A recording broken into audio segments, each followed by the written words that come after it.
Welcome back to Say More Words. Thank you for the rest. Thank you for listening to Frankie's Precious podcast. How wonderful was that? For a little bit of a mid-season break. And before I get started though, song of the day is Love Me Now by John Legend. I don't know why I'm playing it on repeat. That and Tonight. I'm just like, it's something about it being cool and like cozy and wonderful. John Legend's voice is like the equivalent of an old fashioned to me, just like warm and comforting. And so John Legend, that's where we're at.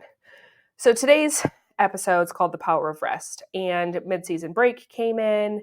And honestly, if I can just be so blunt, part of the reason why we had a mid-season break is because I had something happen to me that I have not had happen in a really long time, and I had a lupus flare up. So when I was 14, my lupus symptoms started. It wasn't until 16 I went to Mayo Clinic in Rochester and was finally diagnosed with lupus.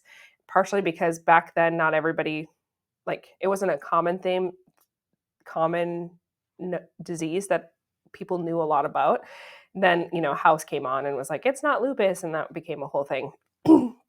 But it took a long time to get diagnosed. And back then I was, the treatments that I was on made me more sick and all these things. And when I met my husband, who is a chiropractor, we switched me from the high painkillers to a more natural approach. And so for the last, probably 12 years or so, I've maintained, I would have a flare up here and there for like a couple days, maybe max, and then I would be fine.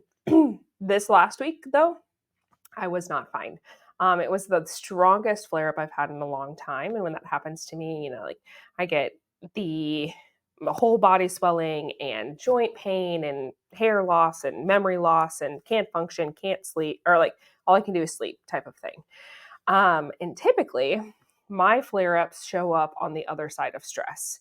And I don't know about you. I grew up in a household where you move, you go. It does not matter how you feel, you still show up. And that narrative works for most people. When you have an autoimmune disease, it doesn't, but it also doesn't work for most people. Rest is a very powerful thing that you need to have worked into your life. And I have lived my life in the sense that I can only rest when I'm sick. And so my flare ups would allow me rest, and they would allow me rest. And for the most part, I've worked rest in, and I'm going to talk about what that looks like. But this last year of my life, I realized that it was last October, I sat down with my husband over old fashions, and I kind of said, I think my business needs to take a different route. I think I need to start traveling. And he was like, what are you going to do? Start traveling? I'm like, I have no idea, but I have a feeling that's what's about to happen. And I need the freedom and flexibility to be able to do that. And be part of the reason why I had to have that conversation with my husband, because that meant that his life and the life of our home was going to change, because I'm the one that, like, is responsible for pickups and drop-offs and different things like that, because my schedule affords it or allows it. And with me traveling, that makes things difficult. And that meant that we would have to hire or pay for help in order to maintain, or to keep our lives running, basically. So it was about this time last year that we had that conversation, and he was on board. And as you all know, I have been traveling almost every other week. At the beginning of the year, it was, I'm looking at my calendar now. At the beginning of the year, it was every other week. This fall, it's back to every other week. And I've been traveling, going out, trying to help as many people as I can, teams, individuals, to function at a level higher than what they are now, to talk to themselves better, to learn more about other people, to just be better people, better humans, right? That's my mission, to create better humans and create a life of joy and ease. And so I've had the opportunity to travel the country, and I've been going, and I've been taking breaks. So one of the things I had to learn about myself, and one of the hardest realizations, was that you can rest when you're not ill, right? You can work in rest. You are not wrong. You are not lazy. You are not capable if you choose to work rest in your life. And I, for the most part in the last year, was intentional about working rest in. I didn't travel every week. I traveled pretty much every other week. Sometimes if I traveled every week, it was because of new contracts. But for the most part, I only traveled every other week so that I had a down week. I also put chunks of rest inside of my schedule intentionally. So in the middle of my day, I had a time where I could actually eat as opposed to just plowing through my day. I had time to actually focus on myself. So I started scheduling out my own personal development, my own coaching calls with the coaches that coach me. I started leaning more into what self care and mental health care looks like for me. And I started scheduling it. Here's the key. Are you hearing me? You have to schedule it. Because in this fast paced world and all of the roles that we play, it is very easy to be like, no, that's fine. I'll do this another time.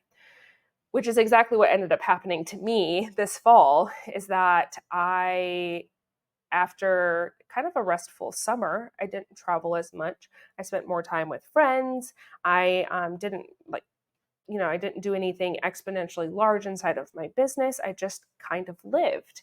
And so I had breaks of rest, and I thought that that rest was enough. And it turns out it was not, because what ended up happening is I started scheduling more things in my day. I let my habits and routines go away. I started letting my lunch hour time to work on myself go away because of clients or meetings or presentations and things like that. And what ends up happening, it's not just the big things, it's the little things over time that affect us the most. And so what was happening was that slowly but surely I was releasing my boundaries to other things, and my schedule was getting so packed that I was not taking time for myself. And for me, it is crucial that I have that time for myself so that I don't fall apart, so that my body still functions, so that I eat properly, because I'm not an overeater, I'm an undereater. I don't eat enough. So I have to schedule it into my day so that I actually will eat. And I stopped doing that. And because of that, I started living off of caffeine again. I started missing my water goals. I started missing the gym. I started missing my lunch hours. I started missing all of the things that are part of my active mental health routine and body health routine, right? Like I started missing all of them because I started to ramp up again. And in that ramp up, guess what happened? I crashed. My body crashed. It happened to happen shortly after taking one of the best trips of my life with a group of my husband and our friends from college to Europe. And so because that happened shortly after I came back from Europe, everyone was like, oh, well, that's what happens when you go on vacation. Or did you have too much fun? Which is a very damaging thing and dismissing thing to somebody who doesn't really take vacation. Yes, I jump on planes a lot, but for the most part, where I'm going, I'm working. And so this was it was, a joy filled, we drank a lot. We ate a lot of foods that we typically don't do or don't eat. Stayed up all hours. I never really got off of Central Time. And so I just stayed awake for hours on end, talking and laughing and hugging and just being amongst the culture of where it was that we were, and wherever it was that we were. We were in France and Ireland. That's where we were. But so then, after months of my routine and my habits and my boundaries dwindling slowly over and over and over, then to a very large week of boundaryless time, my body decided to shut down. And then I slept for a week and had conversations that I don't remember having because I was so exhausted that my body was trying to heal itself, and still is. Like I'm in the after effect of that week. But I'm here to tell you that you don't have to get deathly ill in order to take a break. You don't have to get sick to rest. You're not lazy to rest. And there's a lot of entrepreneurs, there's a lot of people who work 9-to-5s. There's just a lot of humans who refuse to give themselves space. They're constantly going. They're constantly working. If they're not working, they're at a social event. And I'm going to tell you, October and November are some of my favorite months of the year because it's gala season. And so we have social event after social event, and I get it. But let me ask you this. What are you saying yes to that you should be saying no to? What in your habit? It's the last 90 days of the year. Last 90 days of the year. And it doesn't matter if you're listening to this in October, or you're listening to this in March, okay? You have 90 days to make a habit or a routine part of your regular life. It takes 21 days for it to feel normal. Guess how quickly you can lose those habits or routines? Like that. One boundaryless moment can make that habit go right out the door, and you can go back to your old routines. It is hard to add. It can be difficult. It's not hard. It can be difficult to add new habits and routine and stick with it because it's uncomfortable. It is uncomfortable to enforce your own boundaries. It is uncomfortable to enforce your own boundaries around time. But here's the deal. Time is the only resource that we can't get back. And for the most part, most people are allowing others to use and abuse their time. Are you? I definitely do. I love people. I love being with my people. I love events. I love seeing the things. I love experiences. I am very much an Enneagram 8, but I am very much an Enneagram 7 where I get FOMO if I miss out, right? Like I'm not missing out on anything. But I do have to step back, and sometimes it takes a reality check like me getting sick for me to be like, oh, I'm burning the candle on both ends. What do I need to do to stop that? Okay. And it always goes back to my schedule, my time. Am I blocking off rest?